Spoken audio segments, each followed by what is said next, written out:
Ce podcast est soutenu par l'entreprise familiale Léa Nature, fabricant français de produits bio et naturels, expert aussi en plantes dans le domaine de la santé avec les compléments alimentaires Biosens en grande surface et BioPure, expert en phytothérapie accessible à tous en para, pharmacie et magasins bio. Merci infiniment à notre partenaire Léa Nature.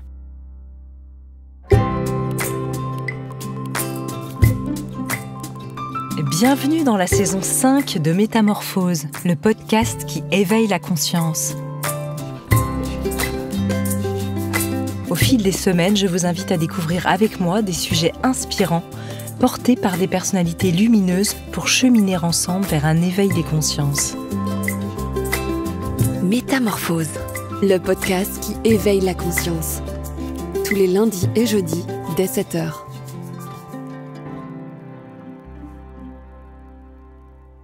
Nous avons tous en tête des couples modèles qui nous font rêver parce qu'on rêve de faire partie de cette tribu inspirante. Mais même pour ces couples qui donnent de l'espoir aux autres, conjuguer rêve avec longévité n'est pas inné et il faut prendre soin de la relation amoureuse. Aujourd'hui, une fois n'est pas coutume, je reçois un couple qui chemine depuis 45 ans ensemble.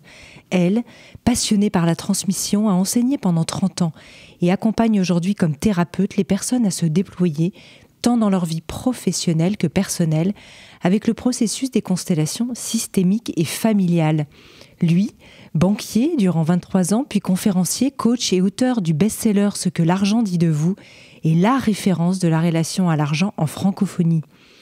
Et c'est au cœur d'une toute autre thématique qu'il nous propose tous deux d'embarquer aujourd'hui dans un voyage pour réussir son couple, plus de 40 ans d'expérience, qui est le titre de leur dernier ouvrage qu'ils ont coécrit. Alors avec eux aujourd'hui, partons à la découverte de clés de compréhension de nos modes de fonctionnement au sein du couple. Bonjour Anne-Chantal. Bonjour.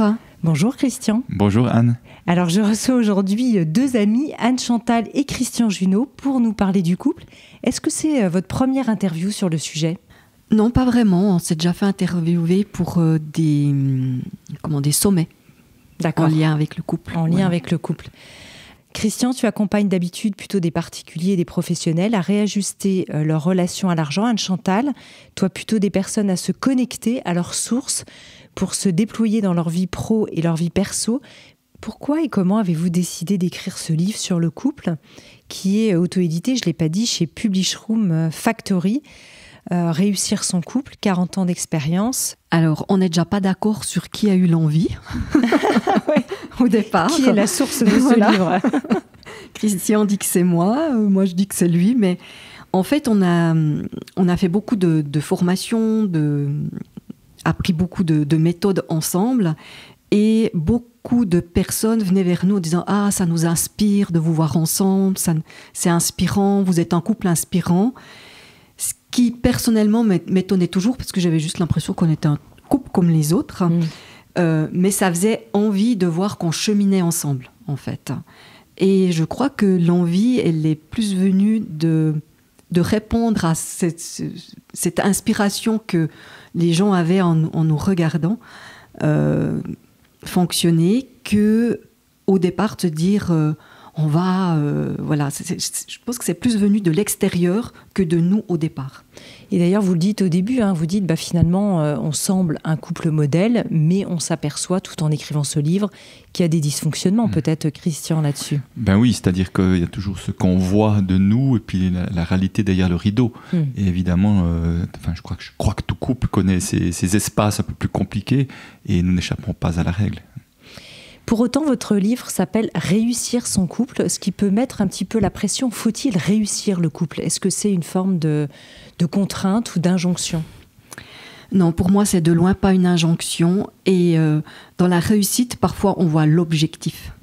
Et pour moi, dans ce réussir, c'est pas l'objectif. C'est plutôt réussir à cheminer ensemble au quotidien, avec les hauts et les bas. C'est pas atteindre un objectif, parce que je crois qu'il n'y a pas d'objectif à atteindre, si ce n'est peut-être que chacun puisse s'épanouir tout en étant en couple. Et toi, pour toi, cette idée de réussite, Christian, du couple ? Oui, alors j'étais conscient qu'avec ce titre-là, on pouvait amener une sorte peut-être de fausse piste, parce que je crois aussi qu'il n'y a pas de pression à se mettre, c'est vraiment tendre vers comme je disais, quelque chose de joyeux, quelque chose qui soit épanouissant pour l'un et pour l'autre, et qu'on ait envie de passer ce bon temps ensemble. Qu'est-ce qui vous a en fait initié pendant l'écriture de ce livre ? Il a été aussi thérapeutique. Anne-Chantal, peut-être l'écriture de ce livre est aussi thérapeutique pour vous ? Alors très clairement, et c'est aussi pour ça qu'il a pris beaucoup de temps à être écrit, parce que on a eu des longues pauses, voire jusqu'à 1 année, par rapport à certains chapitres, parce que ça venait réveiller des choses qui n'avaient pas forcément été dites, parce que on a été les champions pour acheter la paix pendant des années. Donc acheter la paix, ça veut dire qu'on ne va pas exprimer ce qui ne va pas pour garder une sérénité peut-être fictive, pas complète. Et donc, oui, ça a été thérapeutique dans le sens que ça a fait sortir ce qui n'avait pas été dit, ce qui n'était peut-être pas toujours conscientisé aussi. Et on a eu à s'en occuper. Et parfois, ça a pris du temps. On reviendra de toute façon après, pendant l'interview aussi, sur cette histoire d'évitement du conflit dans votre couple. Oui, je voulais ajouter, c'est que plus d'une fois, je me suis dit, oh là, dans quelle aventure on s'est embarqué. Je suis pas sûr que c'était une bonne idée. Oui. De tout mettre comme ça à plat par écrit. Oui, parce que ça venait réveiller de l'inconfort. Alors effectivement, comme le disait Anne-Chantal, parfois on préférait que cet inconfort-là soit un peu sous le tapis. Et en même temps, c'était nécessaire, mais c'était pas toujours confortable. Parce que vous écriviez alors j'explique un petit peu comment est fait le livre. Vous parlez de certains thèmes, on verra quel thème ensuite après. Et vous donnez un peu votre opinion sur ce thème, après l'avoir décrit, avoir décrypté peut-être plus sous forme d'expert de quoi il s'agit. Et ensuite, vous dites ce que vous avez vécu à travers ce thème. Et vous l'écriviez l'un après l'autre, sans forcément lire d'abord ce que l'autre avait écrit ? Effectivement, quand on partage notre expérience qu'on a vécue en lien avec le thème, en tout cas pour ma part, j'avais pas lu ce que toi tu avais écrit. Généralement, on le faisait chacun de notre côté. Et ensuite, on relisait, parce qu'il y avait quand même le respect de l'intimité de l'autre, et de voir si c'était OK ce qu'on avait partagé. Christian, on pourrait se dire que décidément tu aimes les sujets délicats, parce que l'argent c'est tabou, et finalement le couple c'est aussi quand même un sujet tabou, notamment sur tout ce qui est mis sous le tapis. Est-ce que toi qui es un expert de la relation à l'argent, tu vois un lien entre les deux ? J'aurais pas tendance à dire que le couple est aussi tabou que l'argent, mais il y a des sujets tabous dans le couple par contre, je dirais peut-être comme ça.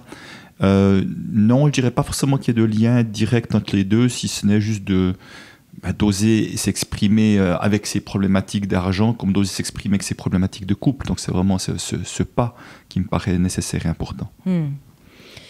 Au début de l'ouvrage, Anne-Chantal, tu parles aussi de cette vision qu'on a des contes et puis finalement de la relation peut-être un peu mythique qu'on a avec le couple. On rêve tous peut-être chez les femmes du prince charmant, chez les hommes de la princesse, et comment les mythes finalement dans notre inconscient ont la vie dure quand on arrive tout jeune, ce qui était votre cas dans le couple.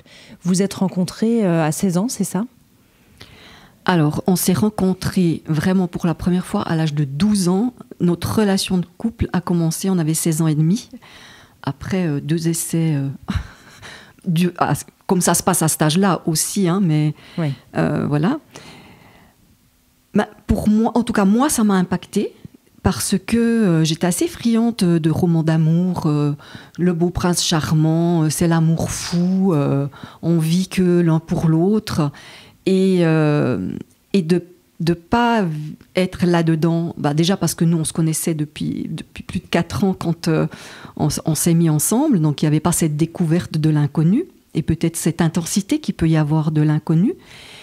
Et pendant des années, je me disais, mais est-ce que c'est vraiment ça, aimer ? Enfin, c'est resté une question pendant de longues années, même si je me sentais bien, même si...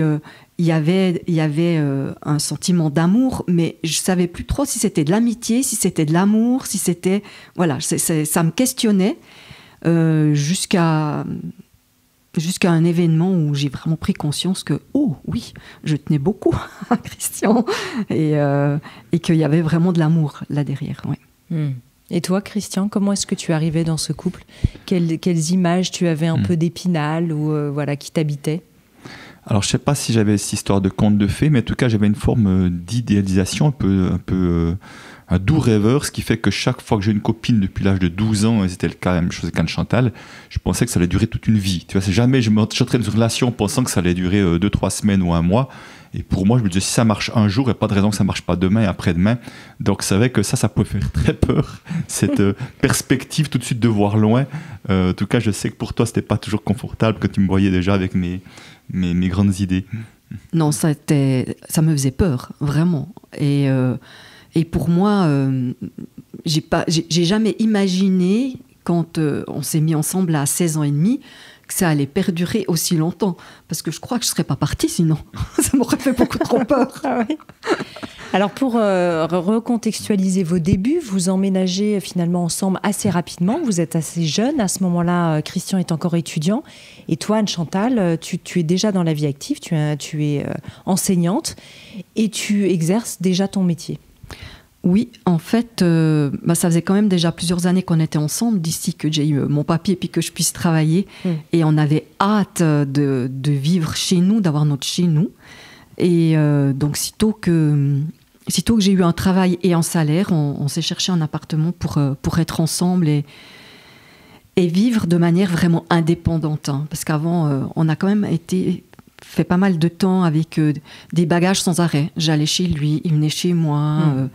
avec tout ce qui peut se passer, même si on s'entend bien avec nos parents, mais avec toute la pression qu'il peut y avoir parentale par rapport à plein de sujets où on n'a pas forcément, en tant qu'enfant, envie de faire la même chose que ce que papa et maman voudraient. Donc ça pouvait aussi amener des tensions cachées, bien sûr, parce que la paix, on ne l'a pas mis en place dans notre couple pour rien du tout. C'était bien ce qui se vivait aussi chez nos parents. Et c'était vraiment, pour moi, c'était joyeux. J'ai mis beaucoup d'énergie pour ça. Mais c'est vrai qu'il faut qu'on se replace aussi. Vous êtes ensemble depuis plus de 45 ans, dans un contexte que les jeunes peut-être vivent un peu moins maintenant, où souvent ils vivent une période de transition, où ils quittent le nid avant d'emménager avec quelqu'un. Alors que là, c'était aussi une façon pour vous de sortir du nid d'une certaine manière ou pas ? Alors oui, c'est sûr qu'on aspirait à ça. C'est pour ça que je dirais la première porte de sortie que s'est proposée, et on s'y est engouffré en quelque sorte, et c'était indispensable pour nous de pouvoir vivre ce moment entre nous et de faire comme on avait envie de faire. Je reviens aussi sur les débuts parce que j'ai trouvé ça vraiment très touchant de se remettre dans un contexte où on s'aperçoit à quel point on n'apprend pas en fait, et vous le dites aussi dans l'ouvrage, à être en couple. C'est-à-dire qu'on arrive dans le couple sans avoir finalement de bagages sur comment est-ce qu'on communique, quelles sont nos casseroles peut-être respectives. On est tout jeune. Peut-être que c'est bien aussi comme ça, d'ignorer certaines choses d'ailleurs. On n'a pas besoin forcément de savoir tout sur tout. Mais est-ce que ce serait aujourd'hui, peut-être avec du recul, important pour vous d'avoir eu des clés que vous avez eues par la suite ? Oui, moi je pense quand même que ça serait important d'avoir des clés, même si on a cheminé ensemble et puis qu'on a découvert ensemble. Parce que il y a notre idée du couple, avec notre mental, et puis il y a toutes les injonctions, toutes les loyautés, toutes les croyances familiales qui sont très présentes encore. Et je me rappelle, c'est un exemple vraiment tout bête, mais moi je vais dire partage des tâches. Hein. Donc c'était une évidence, partage des tâches. Mais le partage des tâches, il s'est quand même fait de manière... Alors, tu parles des tâches ménagères, par exemple ? C'était ménagère, par exemple. C'était les cours, c'était... voilà. Et très vite, je me suis retrouvée quand même assez rapidement dans le modèle... l'ancien modèle où c'est la femme qui va faire la lessive, qui va faire le repassage, parce que j'avais bien voulu l'initier au repassage. Puis il m'a décrété, bon, écoute... à l'époque, je repassais beaucoup de choses, beaucoup moins maintenant, mais les mouchoirs, il n'y a pas besoin, les linges, il n'y a pas besoin, les t-shirts, il n'y a pas besoin, donc il ne reste pas grand-chose finalement. J'ai trouvé une stratégie d'évitement. Donc, bon, il était banquier, il devait avoir des chemises quand même après. Après, oui. Mais il ne les repassait pas. Ça ne l'inquiétait pas trop. Mais après, au fond, on arrive chacun avec un modèle familial. Puis je crois que ce modèle, où on a tendance à le répliquer ou tendance à le rejeter. Je crois souvent, dans un premier temps, surtout qu'on est jeune, il n'y a pas tellement de juste milieu à cet endroit-là. Oui. Ce que je voulais dire, c'est que même en rejetant, on va se faire, enfin en tout cas moi, je vais le dire pour moi, mais se faire rattraper par il y a l'inconscient collectif. Et aussi, il faut se remettre il y a plus de 40 ans en arrière. Hein. Oui. C'était aussi l'indépendance des femmes. On en était beaucoup plus au début que maintenant. Moi, je me rappelle quand j'ai voulu recommencer de travailler après mon 3e enfant, une copine qui m'a dit « Tu dois laisser la place aux jeunes ». J'avais 30 ans, je précise. Oui. Tu te sentais très jeune. Oui. On est jeune à 30 ans. On peut le oui, dire. pour moi, en tout cas, depuis le regard d'ici, on est très jeune. Mais les mentalités ont beaucoup évolué. Et il y avait encore un peu... C'est comme une toile d'araignée de croyances dans lequel on ne veut pas aller, puis dans lequel on est pris quand même. Qu'est-ce qu'on gagnerait finalement à conscientiser des attentes de l'autre au début d'une relation, si vous deviez revenir un peu et donner des conseils à des jeunes couples comme ça, ou à des gens qui recommencent un couple même plus âgé? Je pense qu'une vraie bonne question qu'on aura à se poser tous dans le couple, mais même maintenant encore, c'est à quoi ressemblerait pour toi une vie de couple réussie? Tu vois, vraiment de poser la question, ça serait quoi vraiment une vie de couple qui te donnerait envie? Parce que je crois que chacun arrive avec ses propres croyances, ses propres imaginations, et souvent avec le défaut de croire que l'autre pense la même chose. Et au fond, pour un, ça peut être de passer tout le temps ensemble, pour d'autres, c'est d'être bien indépendant, et puis de temps en temps faire des choses ensemble. Enfin, il y a toute une série de choses, et je crois vraiment à quel point juste de mettre ça à plat, on pourrait commencer à se dire « Ah ouais, d'accord », à co-construire à partir de là, ou peut-être à se dire ça va pas être possible. Et autant se le dire assez vite que le découvrir peut-être 5 ans ou 10 ans plus tard. Est-ce qu'on a une idée, cela dit, de ce que peut être une vie de couple réussie? Parce que peut-être que au départ d'une vie de couple, on a très envie d'être fusionnel et que ça dure toujours, mais que 10 ans après, on a envie d'une forme d'indépendance et que chacun fasse aussi un peu ses trucs. Est-ce qu'on peut projeter finalement si facilement que ça au début? Non, moi je pense qu'on parle de ce qu'on vit présentement, au moment où on en parle, mais je pense qu'il y a quelque chose quand même qui est assez stable, c'est les valeurs qui sont chères à notre cœur. Et je crois que de dire, tiens, c'est quoi les valeurs pour toi? Qu'est-ce qui est essentiel pour toi? Et de partager ces valeurs, parce que je pense que on se retrouve inconsciemment parce qu'on partage certaines valeurs identiques.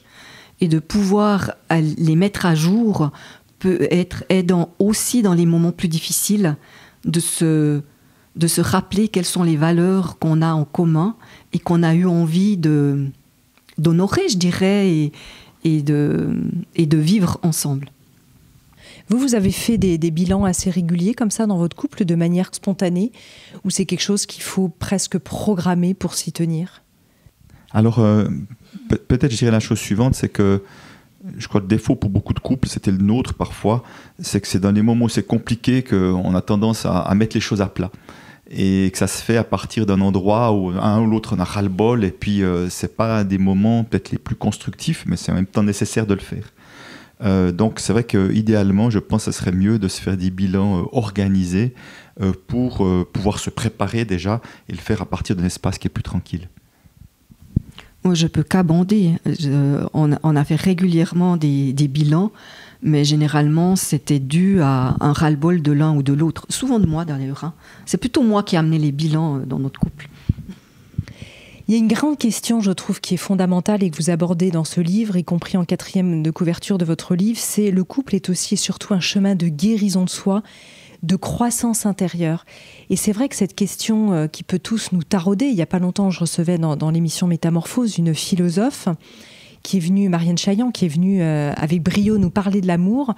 Et elle parlait de l'amour vraiment comme ce surgissement, cet élan, ce côté aussi du désir qui n'est pas toujours quelque part une forme de sagesse. Alors que, à l'inverse, dans le couple qui dure sur le long terme, on voit qu'il y a cette idée de guérison de soi, de chemin de croissance intérieure, et qui ne fait pas toujours rêver en réalité, parce qu'on sait qu'il y a toutes ces ombres qui sont à l'intérieur du chaudron, et que contrairement à l'élan, au surgissement, au désir, de la passion qu'on retrouve dans les grands mythes, dans les grands contes, dans les grands romans, qui fait rêver, le couple du quotidien, c'est pas toujours ça.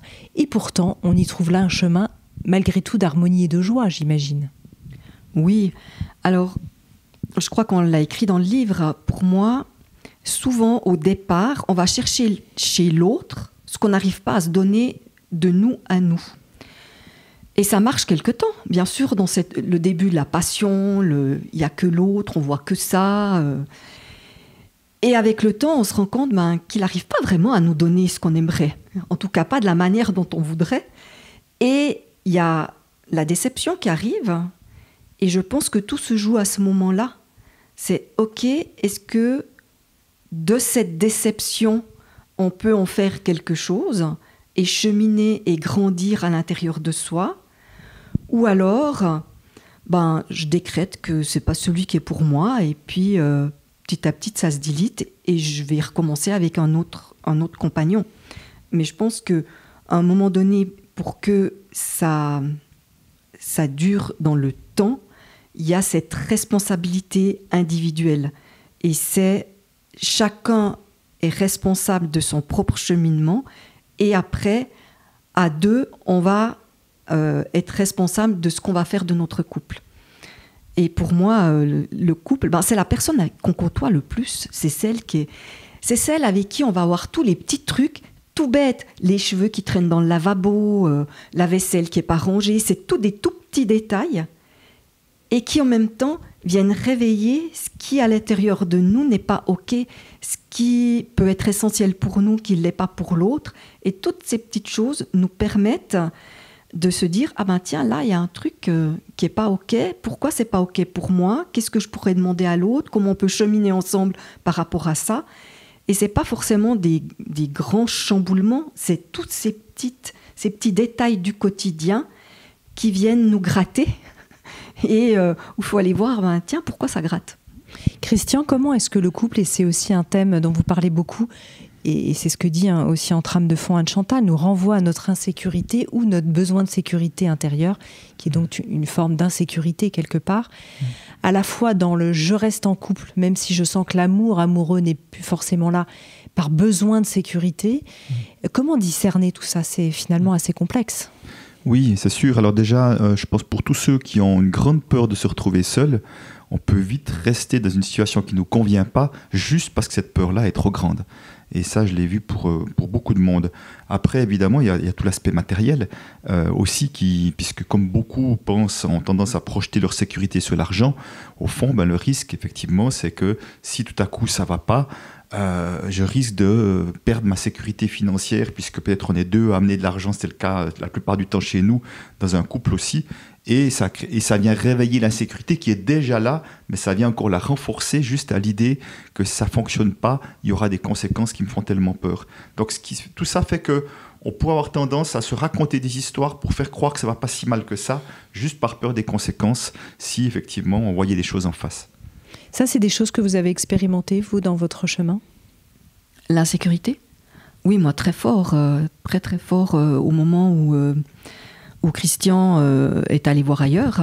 Pour moi, ça a été... je ne sais pas comment dire ça. Ça a été la destruction du château, je peux vraiment le dire de cette manière-là. Beaucoup d'insécurité. Et en même temps, je pense que c'est l'événement qui a été le plus fort pour aller me connecter à un amour inconditionnel. J'y suis pas tout le temps, c'est pas ce que je suis en train de dire, mais il y a un moment donné, ça a été un événement qui m'a permis d'aller au-delà de l'amour-affection, au-delà de cette sécurité que je pouvais chercher et d'aller connecter réellement à cet espace du cœur, pas dans le cadre du cœur émotionnel, qui est fluctuant, mais vraiment cet espace de ressources qu'on a à l'intérieur de nous. Tu abordes là un sujet, effectivement, je ne pensais pas forcément à ça en parlant de la sécurité, mais qui est la notion de cette fameuse fidélité dans le couple, qui serait peut-être aujourd'hui à redéfinir. D'ailleurs, qu'est-ce que la fidélité? Qu'est-ce qu'être fidèle à son couple? Est-ce que ça veut dire être fidèle de corps? Est-ce que c'est être fidèle dans une forme de vision du couple? Comment est-ce qu'on peut aussi redéfinir aujourd'hui peut-être toutes ces notions-là à l'aune du polyamour, certains expérimentent ça dans le couple. On en parle peut-être de plus en plus en ce moment, même si on sait que dans les couples polyamoureux, souvent il y en a peut-être un des trois qui souffre plus que les autres, même quand les trois sont consentants. Qu'est-ce que cette notion de fidélité vous suggère aujourd'hui ? Je crois que derrière la notion de fidélité, comme d'autres notions d'ailleurs, il s'agit de mettre à plat ce que chacun entend par là. Parce qu'encore une fois, il n'y a pas une définition juste de la fidélité, c'est qu'est-ce que ça représente pour moi, qu'est-ce que ça représente pour l'autre, et est-ce que c'est compatible ? Parce que je crois que là, il y a vraiment des vrais problèmes, c'est quand c'est pas compatible, la manière dont l'un et l'autre voient la fidélité, et que on va pas pouvoir peut-être faire un chemin ensemble si moi j'ai peur en permanence que l'autre vive ça à sa manière, alors que moi c'est autre chose que j'attends. Donc c'est vraiment encore une fois la communication, mettre à plat, échanger là-dessus qui me paraît essentiel.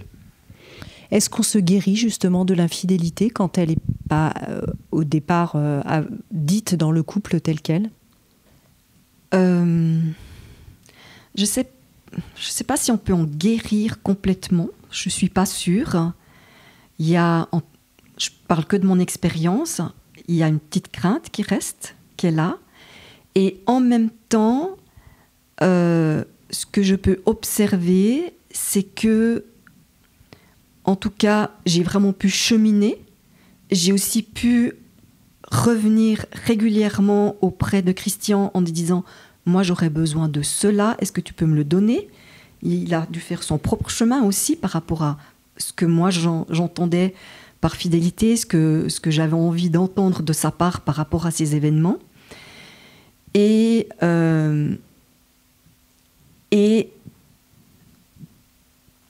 en tout cas, moi, j'ai grandi. Je vais le dire comme ça. J'ai vraiment grandi.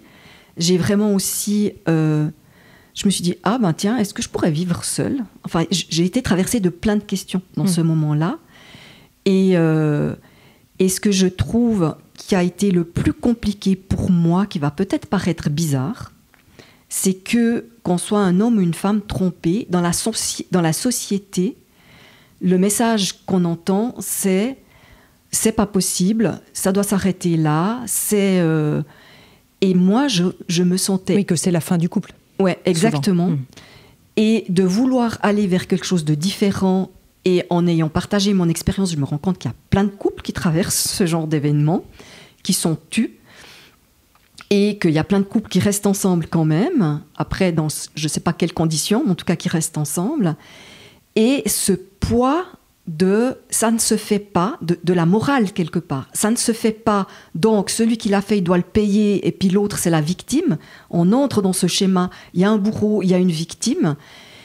Et enfin, pour moi, la vigilance, ça a été, non, je ne veux pas être là-dedans. Et en même temps, ça a pris du temps, parce que c'est difficile de sortir de ce schéma-là. Et ce qui était paradoxal, c'est que je me sentais très honteuse. Avant de faire réagir Christian sur le sujet, j'avais une question pour lui, mais évidemment, mais avant ça, est-ce que toi, dans les outils, est-ce que les constellations familiales, puisque tu es experte aussi du sujet, t'ont aidé à ce moment-là ou pas particulièrement ? Je ne sais pas si c'est les constellations plus que d'autres approches que j'avais faites, mais je pense que ce qui m'a aidée, c'est tout le chemin de conscience de soi, de savoir que on est plus que juste ce qui se passe là, sur l'instant, qu'il y a aussi cet espace du cœur que pendant des années je ne savais pas qu'il existait, qu'on peut appeler la source, qu'on peut appeler de différentes manières.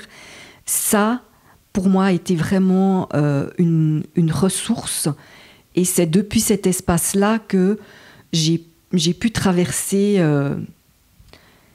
ce qui pour moi s'est apparenté à une forme de destruction en fait. Quand tu parles de la source et de cette espèce du cœur, on a envie de te demander qu'est-ce que c'est, qu'est-ce que tu as découvert d'extraordinaire dans cet espace ? En fait, pour moi, il y a une grande source et on est tous des parts de cette grande source. Et cette source, c'est un espace qui est d'amour, qui est de lumière, qui est de joie, qui est de paix, qu'on a là à l'intérieur de nous. Et c'est difficile d'en parler parce que c'est au niveau du ressenti que ça se joue, c'est dans bien le sensible. Sûr. Mais c'est notre part invisible quelque part. C'est notre part... on vit dans un monde duel et pour moi, on est toujours les deux choses. Donc, on peut être haine et amour en même temps. Et c'est de faire le choix, dans cette situation-là, qu'est-ce que je choisis ? Et pour moi, de me dire, mais moi, je décide de choisir mon espace d'amour, mon espace de paix, mon espace... Ce qui n'est pas facile, parce que les émotions sont quand même là. Mais c'est cette ressource-là qui m'a permis de... je te laisserai expliquer ce qui fait qu'à un moment donné, ça s'est posé, mais d'avancer dans ce chemin tout en étant bousculé, mais en sachant qu'il y avait autre chose aussi.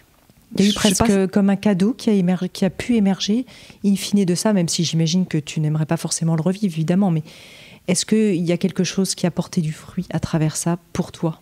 Alors très clairement, pour moi, oui, il y a eu un cadeau. Il y a eu le cadeau de beaucoup plus d'authenticité, beaucoup plus d'ouverture, et aussi d'une mise en route de quelque chose de plus joyeux, de plus de mouvement dans notre couple. Je pense qu'il était en train un peu comme un moteur qui roule, qui ronronne, mais je pense autant l'un que l'autre, on a quand même un besoin d'une certaine intensité. Alors moi, j'avais de l'intensité au travail, mais dans notre couple, c'était devenu un espèce de ronronnement. Et ça est venu ça a été un choc électrique. Un coup de pied dans la fourmilière. Voilà, qui était le bienvenu. Oui, toi, de ton côté, Christian, je sais qu'on en a aussi parlé de ce sujet ensemble hors antenne, mais ça a été quand même pas évident pour vous, en tant que couple, de le passer aussi à l'écrit, sachant que vos enfants aussi allaient lire ce livre, peut-être vos parents, vos amis, et que c'est des choses intimes qu'on n'a pas forcément envie d'étaler, entre guillemets, sur la place publique. Alors oui, c'est vrai que c'était un choix à un moment de le faire en disant mais c'est un thème qui est tellement... dont tellement de couples est confronté à ça ou a peur de ça, que si on a décidé d'en parler, c'était parce que ça peut être utile de faire des miroirs, de permettre d'avoir des échanges et tout. Et effectivement, potentiellement, ça peut venir heurter, je dirais, l'image de moi, mais tout ça, c'est que de l'ego. Je me suis dit, au fond, la contribution que ça peut amener de s'ouvrir de ce vécu-là, pour moi, est plus précieuse que finalement le retour qu'on va faire sur moi à ce moment-là. Qu'est-ce que ça t'a fait traverser, toi, par rapport à Anne-Chantal ? Elle disait tout à l'heure, peut-être que Christian, tu auras envie d'expliquer ce que ça a fait aussi pour toi. Tu es ressorti aussi grandi de cet épisode ou de ces épisodes ? Alors, je ne sais pas si le mot « grandi », c'est le mot que je mettrais comme ça, mais en tous les cas, ça m'a permis de percevoir chez Anne-Chantal ce qu'elle a décrit, même je peux vraiment l'avoir vécu, qu'il y avait un amour pour moi dont je n'avais jamais imaginé qu'il était aussi grand que ça. Et c'est comme si dans ce moment-là, elle avait révélé quelque chose que j'étais waouh, quoi, à un moment donné, puisque j'étais vraiment dans un conflit de choix, en quelque sorte. Le conflit a disparu d'une seconde à l'autre en disant si quelqu'un est capable de m'aimer comme ça, même dans ces conditions-là, je pourrais jamais trouver quelqu'un d'autre qui pourra faire mieux que ça, en quelque sorte. Donc ça a vraiment été quelque chose de l'ordre de la révélation. Et c'est pour ça que je dirais que ça a été beau au moins de le sentir, parce que peut-être qu'on aurait passé à côté de ça à un moment donné. Et puis je crois vraiment, et quand je dis ça, je ne dédouane pas du tout ce que j'ai fait, mais je crois vraiment effectivement que ce n'est pas par hasard si ça arrive à un moment T plutôt qu'à un moment T plus sain, quoi. Tu as peut-être aussi touché quelque part à ce moment-là un besoin d'amour dont tu avais besoin de te sentir aimé, que tu n'avais peut-être même pas soupçonné. Alors oui, certainement. C'est certainement que si tout à coup on va chercher chez l'autre quelque chose qu'on a l'impression qu'on n'a pas dans son couple, parce que si on l'a déjà, il n'y a pas de raison d'aller le chercher chez l'autre quelque part. Donc forcément qu'il y a une forme d'aspiration, mais qui n'est pas forcément consciente au départ. Et c'est après coup, c'est quand on le vit qu'on se dit ah ben ouais, c'est comme s'il manquait quelque chose. Et puis plutôt que d'aller de pouvoir en parler, de communiquer là-dessus, de ce qui est si important qui n'est pas présent dans le couple, le chercher ailleurs est une stratégie évidemment, mais c'est pas une stratégie facile non plus. Pour vous, il y a un avant et un après quand même, cet épisode dans votre couple, justement en termes de guérison et de croissance intérieure, puisqu'on parlait de ce thème tout à l'heure.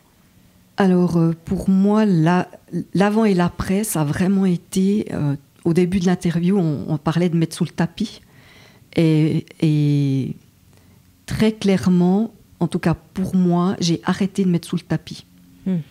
Après, ça a été un processus, et je ne suis pas sûre qu'il soit encore complètement terminé, oui. Mais j'ai beaucoup plus exprimé mes désaccords, ce dont j'avais besoin, les choses avec lesquelles c'était OK, celles qui l'étaient pas. Il y a eu quand même... comme si j'avais repris mon pouvoir complètement plutôt que de m'adapter à ce que Christian voulait. Même si j'ai beaucoup pu... comme en disant, les bilans, c'est souvent moi qui les ai amenés, etc. Mais quand je les amenais, c'est que vraiment, la coupe était archi pleine, que après cet événement, les choses sont venues où je peux exprimer au fur et à mesure ce qui ne me convient pas. Et surtout, j'ai lâché la peur du conflit. Alors oui, on avait dit qu'on y reviendrait sur cette peur du conflit. Là, il y a des outils aussi peut-être qui vous ont aidé, notamment la communication non violente, apprendre à exprimer vos besoins. Quel est mon besoin dans cette situation, Christian, ça vous a beaucoup aidé. On a le sentiment, quand on lit votre livre, en tout cas c'est le mien, que souvent c'est effectivement Anne-Chantal qui vient te chercher comme ça sur des sujets. Elle vient de le dire d'ailleurs à l'instant, hein, de faire un bilan, de chercher à communiquer. On peut retrouver ça dans les archétypes du féminin de manière générale, hein, chez la femme. Oui, alors c'est vrai que la difficulté à aller me connecter à l'intérieur de moi, ça a été, en tout cas, a été présente et peut encore l'être parfois avec certains mécanismes de défense. Donc c'est vrai que la communication non violente, en tout cas, m'a aidé à faire le point avec moi-même, d'aller chercher effectivement les sentiments, quels besoins ils venaient réveiller. En général des besoins qui n'étaient pas nourris. Et c'est vrai que je pense qu'il y a été la force, et aussi merci à Marshall Rosenberg pour ça. Déjà 2 choses. La première, c'est quand il disait le jeu qui est le plus joué au monde, c'est le jeu de qui a tort, qui a raison. Donc déjà, juste ça, de se voir de temps en temps, de se dire on est en train de faire ce jeu-là, on arrête tout de suite parce qu'on sait très bien que ça ne donne à rien. Et puis après, c'était notre capacité, chacun, de dire ok, on va chacun faire le point de son côté, on va mettre de la clarté intérieure de son côté. Et on va revenir échanger en parlant de soi, en cessant de parler de l'autre, tu vois. Voilà ce que j'ai vécu, voilà ce que ça a dû réveiller chez moi, voilà ma difficulté. Et là, tout à coup, on peut commencer à communiquer de manière constructive dès le moment où on parle de soi, qu'on arrête de parler de l'autre.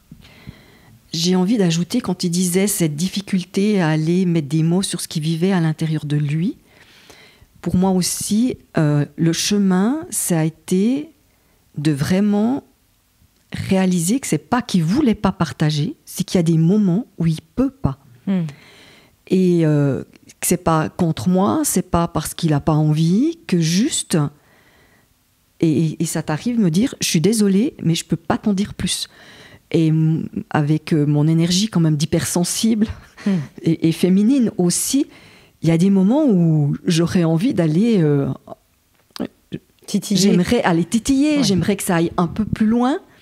Et juste d'accueillir le fait que, pour l'instant, à cet endroit-là, pour lui, c'est pas accessible. C'est tout. Et que ça sert à rien que j'aille encore plus titiller. Alors, vous avez... Et peut-être juste une chose, j'irai plus loin, c'est que dès le moment où j'ai vu elle peut accueillir ça, en général, ça me permet d'aller plus loin. Oui, alors justement, c'est ce que j'allais dire, parce qu'on le voit très bien dans votre systémie, par exemple, de tâches ménagères dont tu parlais tout à l'heure, qui était un sujet vraiment important pour Anne-Chantal, que sa maison, son intérieur soit vraiment en ordre, propre, etc. Et que toi, c'est pas que tu voulais pas que ce soit pas propre, mais ça te passait au-dessus, c'était pas dans tes priorités. Et que là, on voit vraiment tous ces ajustements qu'il y a eu à ce niveau-là, de à la fois toi comprendre l'hypersensibilité d'Anne-Chantal à ce sujet-là, et puis toi, Anne-Chantal, t'as réalisé aussi certaines choses en disant finalement, quel est mon besoin sous-jacent derrière cette envie de propreté et d'ordre à l'intérieur de moi. Ça a vraiment été ça pour moi, il y a eu, et ça c'est grâce à la communication non violente, c'est qu'à un moment donné, en tant que maman, j'avais l'impression que je mettais de l'ordre, de la propreté, surtout de l'ordre, je suis plus sensible à l'ordre qu'à la propreté. Je vivrais pas dans une maison sale, entendons-nous, hein, mais c'est plus la beauté, le côté aussi esthétique. C'est le côté beauté, voilà, vraiment. Et c'est vrai que qui que ce soit qui nettoie dans la maison, quand les autres arrivent, ils vont forcément amener un peu de désordre, un peu de saleté, ou j'en sais rien, quoi. Et j'avais l'impression que je faisais tout pour les autres et qu'il n'y avait pas de respect. Jusqu'au jour où j'ai pris conscience, mais en fait, je le faisais pour moi. Parce que c'était moi qui avais besoin d'un minimum d'ordre, de propreté, parce que j'ai besoin de cette beauté. Moi, j'appelle ça de la beauté. Et cette beauté me permet de me poser, de me sentir en paix, et de savoir que finalement, je le faisais pour moi, Ouais, j'ai pas complètement lâché prise, faut pas rêver. Hein. Je confirme. Mais quand même, ça Je m'a vais venir amené... voir qui fait les carreaux. Ça m'a quand même amené dans une dynamique complètement différente par rapport aux tâches ménagères. Christian, tu voulais ajouter quelque chose ? Non, je crois pas. Je crois qu'effectivement, c'était précieux pour moi qu'elle puisse prendre conscience de ça, parce que comme tu le dis, on n'a pas les mêmes critères. Et puis, tant qu'un impose un critère à l'autre, ça va toujours rester quelque chose de compliqué si l'autre le fait en dépit de ce qui est important pour lui. Alors c'est vrai que dans ce livre, vous abordez beaucoup de thématiques, les enfants, l'éducation, la place du travail, la famille, la belle famille, l'argent, les loisirs. On ne va pas tout passer en revue. Un point peut-être important dont j'aimerais reparler, c'est la relation à l'argent. Alors vous dites que vous êtes plutôt tous les deux un peu type écureuil, donc vous vous retrouvez bien à ce niveau-là, vous êtes plutôt assez économe, il n'y a pas un qui jette l'argent par les fenêtres et puis l'autre qui essaye de faire des économies. Et pour autant, quand Christian s'est installé pour devenir indépendant, je le disais en introduction, tu as été banquier pendant 23 ans, donc une forme d'extra-sécurité dans la banque, en plus en Suisse. C'est la super sécurité dans une très grande banque suisse. Et puis là, d'un seul coup, du jour au lendemain, Christian, du jour au lendemain, peut-être pas, il y a eu un processus, j'imagine, mais il se met quand même à son compte. Qu'est-ce que ça a soulevé l'un chez l'autre par rapport à cette peur liée aussi à la situation financière ? Ah, moi, ça m'a terrorisée, vraiment.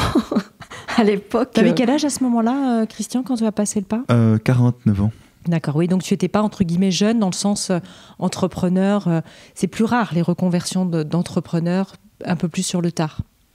Aujourd'hui, je ne sais pas, parce que je crois qu'il y a toutes sortes qui se passent, mais en tout cas, c'est vrai qu'à l'époque que tu avais fait aussi longtemps, en général, tu allais y rester jusqu'à la retraite. C'est ça. Alors, on avait les 3 enfants aux études. Je travaillais à temps partiel et il avait une détermination que je me suis rendu compte. Je suis une bonne négociatrice, mais que là, j'ai même pas essayé, quoi. Ah oui. J'ai même pas essayé parce que c'était alors il y avait un projet d'une fois peut-être devenir indépendant. C'est quand même son licenciement qui a fait que d'un jour à l'autre, ça a été ok. Moi ça m'arrange d'être licenciée et je pars comme indépendant. Et là, j'avais quand même conscience que j'avais pas envie de lui faire porter mon insécurité, qui était vraiment grande, et j'ai décidé de reprendre le travail à 100%. Pour le laisser tranquille avec son projet et me rassurer moi-même. Après, je projetais toujours la sécurité sur l'argent. Je n'avais pas dépassé ça. Mais je pense qu'il y avait un manque de confiance dans la vie. Pour moi, c'était un saut dans le vide. Moi, dans ma famille, il n'y a pas d'entrepreneur. Ce que je veux dire, c'est que ça soit... mes frères, que ça soit mes cousins, cousines, et j'en ai beaucoup, mes cousins, cousines, plus de 30, juste comme ça pour dire. Ah oui. Il n'y a personne qui est entrepreneur. Donc, c'était, mais ça va être quoi ? Tu sortais d'un schéma familial, là. Complètement. Et j'avais, le seul exemple que je connaissais, c'était son papa. Et franchement, ça ne me faisait pas envie. Ah bon, dit comme ça ? Non, mon papa a fait 2 faillites aussi, il a beaucoup travaillé. D'accord. Il a fait 2 fois 2 faillites, il travaillait énormément. Et moi, j'ai quand même... la famille, c'est quelque chose qui est important pour moi. Et j'avais quand même envie d'avoir encore un mari qui était un peu à la maison. Donc, il y avait beaucoup de craintes là derrière. Ouais. Justement, pour terminer sur ce sujet-là qui est vraiment important, moi j'ai vu autour de moi énormément de couples qui ont aussi éclaté au moment où il y en a un des deux qui veut être indépendant, et peut-être que là il y a un défaut de communication sur comment est-ce qu'on s'organise à l'intérieur de notre systémie justement pour soutenir ce projet ? Est-ce qu'on est en phase les deux avec le fait qu'il y en ait un qui parte faire ce projet et que l'autre puisse être en soutien financier mais aussi psychologique ? Comment est-ce que toi tu joues avec ton insécurité ? Et parfois, ça se fait un peu comme ça. Hop, il y en a un qui part, qui se met en indépendant, et ça met l'autre tellement en insécurité que c'est pas gérable en fait pour le couple. Christian, peut-être sur ce sujet. Oui, alors tu as raison. Et si tu veux, le risque, c'est quoi ? C'est qu'il y en a un autre qui a l'impression de se sacrifier pour l'autre en disant « je continue de bosser dur, voire de souffrir pour ramener l'argent à la maison ». Pendant que l'autre s'éclate peut-être, ou en tout cas essaie de s'éclater et ramène pas grand-chose d'argent à la maison. Donc ça peut créer des tensions, surtout si ça dure. Si c'est juste 1 année ou 2, ça peut aller, mais parfois, malheureusement, ça dure. Et puis là, ça va créer des tensions qui sont insupportables, avec l'impression qu'il y avait qu'il y a deux vies différentes, si tu veux. Et aussi longtemps qu'un a l'impression de sacrifier pour l'autre, si c'est momentané et conscient, ça va, et que c'est discuté entre eux, mais si un autre porte un poids, un fardeau qui est trop lourd, ça peut que générer des conflits et poser des problèmes. Qu'est-ce qu'on peut faire d'ailleurs à ce moment-là ? Est-ce que c'est bien de se faire accompagner peut-être ? Alors je crois vraiment que oui, à chaque difficulté de couple, nous-mêmes on a vraiment vu qu'il y a des moments où avec effectivement des outils et des capacités qu'on avait, on arrivait à régler des choses nous-mêmes. Il y a des moments où on n'y arrivait pas, donc là on faisait appel à des personnes extérieures parce que plus le sujet devient sensible ou plus on allait loin dans le côté sensible et ce que ça vient réveiller chez nous, plus c'est compliqué de s'en sortir seul.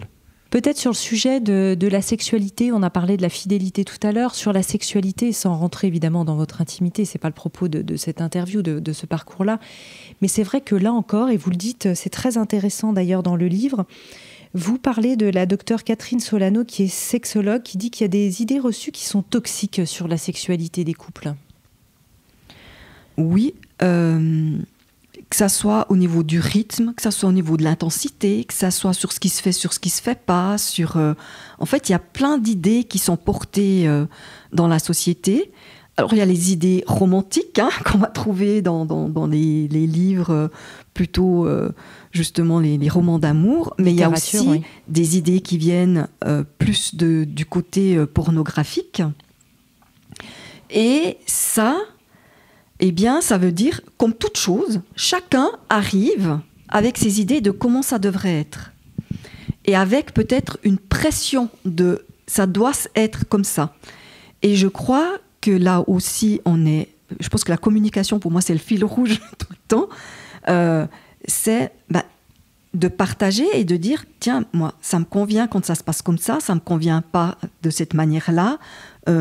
J'aurais envie d'expérimenter ça. Est-ce que tu es d'accord d'expérimenter ?» Enfin, pour moi, c'est un espace de dialogue dans lequel, quand même, l'idée, c'est d'avoir du plaisir, de la joie, que ça soit quelque chose de joyeux, mais ça se construit ensemble aussi. Et j'ai envie de dire... je pense qu'il se raconte beaucoup de choses qui ne se vivent pas au niveau de la sexualité. Ça n'engage que moi. Christian ? Oui, je trouve que ce thème de la sexualité, il est important parce qu'il y a énormément d'enjeux non dits derrière. Je pense, pour moi, il y a beaucoup de questions d'estime de soi qui se jouent. Juste d'être désiré par l'autre, ça vient toucher l'estime de soi. Et si on veut, si cette estime de soi n'est pas très construite, ce qui a comme été mon cas pendant très longtemps, j'avais tendance à penser que si elle n'est pas envie de moi, c'est que je n'avais pas de valeur, tu vois. Donc ça peut être bien évidemment la même chose dans l'autre sens aussi. Et si tu veux, tant que ces enjeux ne sont pas connus, ne sont pas conscientisés, on peut mettre énormément de pression chez l'autre à partir d'un mauvais endroit, plutôt que d'oser partager, dire voilà ce que ça me fait quand j'ai l'impression que ça fait 2-3 fois que j'aspire à peut-être avoir des moments intimes avec toi et que tu dis non. Voilà, tu vois, de vraiment pouvoir mettre des mots là-dessus, c'est tellement précieux parce que je pense que ça génère beaucoup de tensions dans les couples à cause de ça. Toi, chez toi, Christian, et merci pour votre liberté de partage à ce sujet, qu'est-ce qui a fait que tu as construit cette estime de toi qui t'a permis d'être plus en sécurité dans ce domaine, mais aussi dans d'autres peut-être ? À quel moment tu as réalisé que cette faible estime que tu avais de toi-même, qui certainement venait aussi de ta construction liée à ta famille, etc., était un poids dans votre couple ? Alors, je ne sais pas s'il y a eu un événement marquant, je ne pense pas. Mais en tous les cas, si tu veux, ma difficulté à prendre la parole, qui pouvait être autant que je faisais des études, autant que j'étais au travail, que dans le couple, montrait qu'effectivement, il y avait beaucoup de peur chez moi et qu'au fond, j'avais de la peine à croire que ma parole avait du poids, avait de l'intérêt. Tu vois, j'ai fait un petit bout de chemin avec le métier que je fais aujourd'hui. Oui, j'allais dire, parce que je vous rappelle que quand même, Christian Junod est un conférencier international qui maintenant est vraiment un grand spécialiste au niveau même européen de la relation à l'argent, qui s'exprime sur des scènes. Voilà.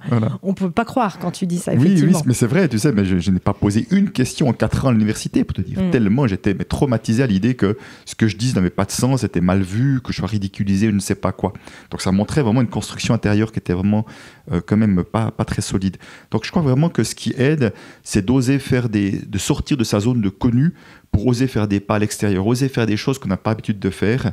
Et ça peut être de toutes sortes, hein. Ça peut être d'oser faire un nouveau loisir, d'un art, mais juste oser nommer quelque chose, oser aller dire ou demander quelque chose. Donc c'est toute cette multitude de pas qui fait que souvent on se rend compte que ça se passe beaucoup mieux que le film qu'on se fait, qui est un film d'horreur en général.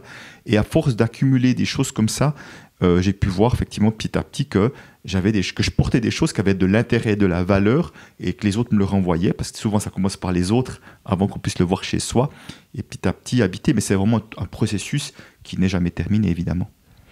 Dans la sexualité, vous avez expérimenté aussi des stages, par exemple de tantra ou de slow sex. Vous avez le sentiment que ça vous a vraiment aidé ? Alors oui, moi j'ai vraiment le sentiment que ça nous a vraiment aidés, parce que justement, ça a permis de la discussion, de l'échange, et aussi de lâcher certaines croyances en lien avec ce que doit être la sexualité. Et la richesse de se retrouver plusieurs couples ensemble, d'échanger et de réaliser, ils vivent les mêmes difficultés, je ne sais pas si c'est le bon mot, mais en tout cas les mêmes tensions que nous on peut vivre, de voir les partages des uns et des autres, plus d'avoir quand même un spécialiste, hein. C'est ce qu'on disait aussi, c'est d'aller chercher des personnes qui ont une expertise dans un domaine où tout d'un coup nous-mêmes on ne se sent pas bien. Donc pour moi, oui, très clairement, ça a fait baisser les enjeux, je vais le dire comme ça. Oui, vraiment, c'est de sortir du tabou, effectivement, de ne pas en parler. Tu vois, comme si c'était... Bien sûr que c'est de la vie intime, mais le fait de ne pas en parler, on ne règle rien en n'en parlant pas. Et là, le fait qu'il y ait une ouverture au niveau de différents couples, tout à coup, ça devient, je veux dire, un thème qui perd un peu de son importance, du poids qu'on peut mettre dessus. Intéressant. Alors un autre sujet dont j'aimerais que vous me parliez, notamment peut-être Christian, c'est cette idée de personne source dans le couple. Toi, en tant que conférencier sur les problèmes de relation à l'argent, sur la relation à l'argent, pas forcément que les problèmes d'ailleurs, il y a aussi plein de solutions et plein de joie. C'est une notion à laquelle tu t'es formé avec Peter Koenig, que tu transmets énormément, qui est quelle est la personne source ou ressource source dans un projet. Et finalement, tu l'as appliqué au couple et je trouve ça vraiment fascinant. Oui, c'est vrai. Donc, de voir que dans tout projet, et le couple est un projet évidemment, il y a une personne qui fait le premier pas dans l'idée de créer ce projet-là. Et qu'à partir de là, elle est porteuse de quelque chose de l'ordre de l'intangible, elle est porteuse de ce projet-là. Donc, c'est clairement moi qui ai fait le premier pas vis-à-vis d'Anne Chantal pour créer ce projet couple. Et qu'à partir... Alors le premier pas, ça peut être quoi par exemple, pour simplement qu'on saisit bien, c'est le projet de demande en mariage, c'est je te donne la main au cinéma, c'est à quel moment? Alors oui, moi en l'occurrence c'était lui donner la main effectivement dans une salle de spectacle, t'as bien lu, bon souvenir. Oui, c'est ça. Mais je dirais en général, demander la main au mariage, c'est déjà même souvent le couple existe déjà si tu veux, mais juste de déclarer sa flamme, c'est déjà un projet, et derrière le premier pas, il y a le risque, il y a un risque, et le risque effectivement c'est de donner un non, qu'on me rejette la main, et un risque qui est douloureux évidemment quand on a ce projet-là. Donc ce qui est important de voir, c'est qu'en tant que personne qui initie ce projet, donc il y a une vision de créer quelque chose, on est porteur de la couleur et de l'énergie de ce projet-là. Et effectivement, ce qui est intéressant de voir, c'est que dans notre couple, tout ce qui est les projets je dirais de bon temps ensemble, voire de faire évoluer le couple, la plupart du temps, c'est moi qui les ai amenés. Le tantra, d'ailleurs, c'est moi. C'était rare que ce soit les hommes qui amènent ça, ce que disait la spécialiste. Mais c'est moi qui, effectivement, dès qu'on a des vacances, des moments à passer ensemble, l'initiative vient de moi. C'est moi qui propose, je dis, j'aimerais bien qu'on se bloque des soirées de couple. Donc, c'est comme si moi, en tant que personne source, j'avais à mettre des idées, des pas en place au service du projet, en l'occurrence du projet couple. Et Anne Chantal, pourtant, le couple, elle y tient aussi, mais c'est comme si ça ne lui venait pas l'idée de la même manière que moi. Alors ça peut peser sur la personne source, justement, parfois, alors pas forcément dans votre couple, mais je parle en général, de dire, s'il y en a un qui peut sembler être toujours un peu comme le moteur de ces moments-là. Alors oui et non, c'est-à-dire que je dis non dans le sens que dans le couple qui est un projet global, il y a des sous-projets. La maison en était un, donc Anne Chantal est source du projet maison. Elle est pleine d'idées, elle sait toujours à quoi ça devrait ressembler, alors que moi j'ai zéro idée. Donc elle prend très bien sa place de source qui définit les prochains pas au service du projet maison. Et moi, effectivement, j'ai à définir les prochains pas au service du projet couple.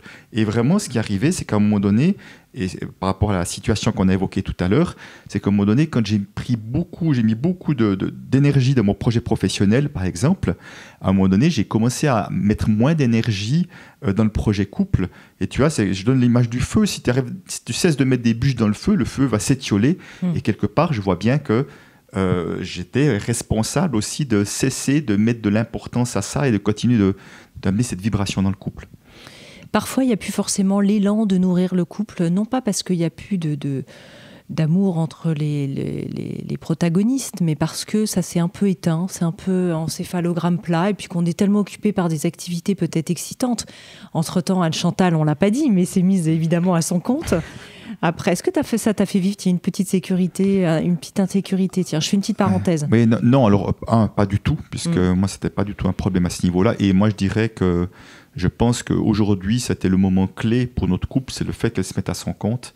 Je ne suis pas sûr qu'elle était restée dans son métier d'enseignante, et moi qui vis une vie quand même particulière aussi, avec beaucoup de mouvements, si notre couple aurait pu durer avec autant de grands écarts, je t'ai fait le nom de la tête, je crois aussi, et que là, ça nous a beaucoup réunis, parce qu'on a des passions communes, on vit plein de choses en commun dans notre projet professionnel. Vous animez aussi des choses en commun. On anime parfois des choses ensemble, donc il y a vraiment quelque chose qui nous a réunis à travers des passions communes, donc pour moi, c'était un moment clé et indispensable. Vous animez des stages de constellation familiale ensemble? Oui, alors on animait parce que depuis 2 ans, je les anime toute seule. Oui. Mais oui, on a animé des stages de constellation systémique et familiale. On anime la formation des experts de la relation à l'argent ensemble. On a fait une fois un atelier couple. Oui, je suis en train de lui dire, j'aimerais bien qu'on en refasse un, mais bon. Alors justement, pour revenir sur cette question de comment mettre du bois dans la cheminée, c'est vrai que parfois on a des vies qui sont tellement excitantes. Je parle du couple un peu long sur la durée. Effectivement, peut-être que chez des jeunes couples, ils se retrouveront moins dans ce qu'on est en train de partager. Mais chez des couples un peu plus longs, on peut vivre l'un à côté de l'autre et puis chacun être excité, être content d'être ensemble, mais moins nourrir la relation au quotidien. Je crois que dans ta question, il y avait presque la solution. C'est-à-dire que si à un moment donné, on est super nourri par des choses à l'extérieur et qu'on prend plus du temps pour aller nourrir ce couple, pour aller mettre le bois dans le feu, effectivement, à un moment donné, peut-être que c'est de se dire, est-ce que ça vaut encore la peine qu'on soit en couple? Et peut-être pas. Je pense que là, c'est à chacun de donner ses réponses. Et je ne pense pas qu'il y a de bonnes ou de mauvaises réponses. C'est qu'est-ce qui convient à l'un et à l'autre. Ce qui peut se passer quand même parfois, c'est qu'il y en a un qui vit plein de choses, parce que ce qu'on a vécu nous, c'est que Christian, il voyageait, il voyait plein de monde, il s'épanouissait, plus que s'épanouissait. Je rentrais avec la banane. Il s'éclatait, il rentrait, il avait vécu plein de trucs super. Moi, mon travail, j'en pouvais plus. Pas parce qu'il me passionnait plus. Alors la dernière année, oui, très clairement, suite à un événement, mais sinon, j'ai toujours beaucoup aimé mon travail. Mais je brassais des problèmes au quotidien. Je veux dire, je travaillais avec des élèves en difficulté, avec des familles en difficulté, et dans l'institution elle-même, où j'étais responsable pédagogique, on avait beaucoup de difficultés.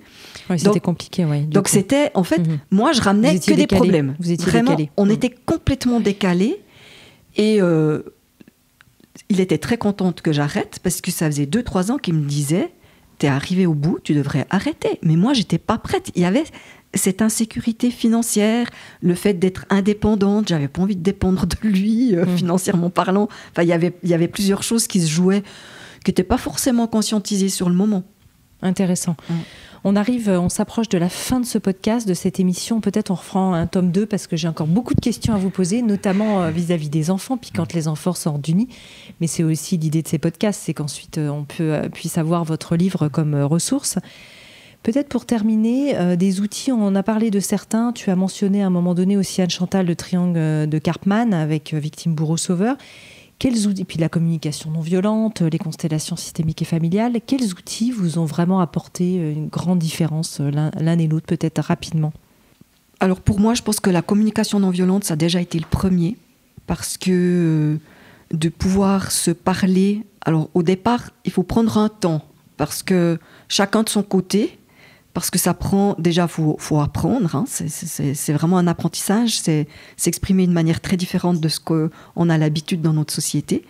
Donc ça, pour moi, ça a été une chose. Et les constellations, pour moi, ça a été, je pense, c'est ce qui a le plus impacté, dans le sens où ça nous a vraiment permis d'aller libérer des bagages qu'on portait qui ne nous appartenaient pas forcément, par loyauté, par des croyances. Et d'ailleurs, tu en as fait ton métier. Oui, une partie de mon métier, oui. Et toi, Christian ? Moi, j'ai envie d'ajouter, j'abonde sur ce que dit Anne-Chantal, j'ai envie d'ajouter le principe des effets miroirs. C'est d'aller voir que ce qui m'énerve chez l'autre est juste un miroir de partie de moi que je n'ai pas accueilli, avec lequel je ne suis pas en paix. Et donc, plutôt que cesser de s'énerver contre l'autre, c'est juste de dire, OK, l'autre est un merveilleux miroir et qui me permet de grandir, d'aller voir des parts de moi que pour l'instant, qui ne sont encore pas pleinement et inconditionnellement accueillies. Eh ben merci, un grand merci du cœur infiniment à tous les deux, Anne-Chantal et Christian Junod, pour cet entretien vraiment de cœur où vous vous êtes livrés, on peut le dire, avec toute votre lumière, votre vulnérabilité à cœur ouvert pour une meilleure qualité de relation. Votre dernier livre, qui est un voyage au cœur du couple, qui s'appelle « Réussir son couple », 40 ans d'expérience, un peu plus même on pourrait dire, puisque ce couple a été édité il y a combien de temps maintenant ? Peut-être 1 an ? Ah non, le livre pas, mais c'est qu'on a mis expérience depuis le moment où on s'est mis ensemble au ménage, c'est ça. Mais on est ensemble depuis bien plus longtemps. Ouais. Chez Publishroom Factory, on peut le retrouver sur la plateforme de Publishroom. On peut aller aussi sur vos sites internet respectifs que je vais nommer pour retrouver cet ouvrage. On peut aussi en France le commander chez son libraire avec le titre, il est en auto-édition. Et nos auditeurs peuvent aussi vous suivre sur les réseaux sociaux pour en savoir plus. C'est junoconseil.com ou anne-chantal-junod.com. De toute façon, si on tape ça sur les moteurs de recherche, on vous retrouve évidemment très facilement. Est-ce que tu as envie de citer un de tes livres, peut-être, à nouveau, sur la relation à l'argent chez Erol ? Oui, Ce que l'argent dit de vous, qui est mon livre best-seller, effectivement, chez Erol. Voilà, merci à tous les deux. Merci infiniment. Merci beaucoup, Anne. Si vous avez aimé ce podcast, n'hésitez pas à lui donner 5 étoiles sur Spotify et surtout abonnez-vous gratuitement sur votre plateforme préférée pour ne manquer aucun épisode. Découvrez mes invités en avant-première sur Instagram à l'adresse Métamorphose Podcast et abonnez-vous aussi gratuitement dès maintenant à la newsletter Métamorphose pour être au courant de nos conférences, ateliers et de nos dernières actualités. Pour ça, rendez-vous sur notre nouveau site www.métamorphosepodcast.com. Métamorphose, le podcast qui éveille la conscience. Par Anne Guéquière, tous les lundis et jeudis, dès 7h.